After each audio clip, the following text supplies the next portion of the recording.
നമ്മളെ ഈ ഭൂമിയിൽ ദൈവമാക്കിയിരിക്കുന്നോൾ എപ്പോഴാണ് നമ്മൾ ജനിച്ചത് നമുക്കറിയില്ലായിരുന്നു.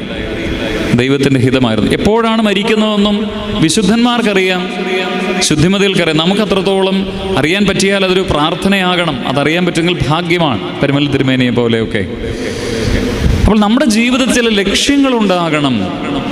അത് നമുക്ക് നമ്മുടെ കുഞ്ഞുങ്ങൾക്ക് വേണ്ടി മാത്രമല്ല, ലോകത്തിൻ്റെ നന്മയ്ക്ക് വേണ്ടി കൂടെ ചില ലക്ഷ്യങ്ങളാണ്.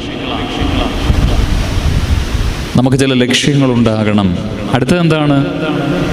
CHANGE.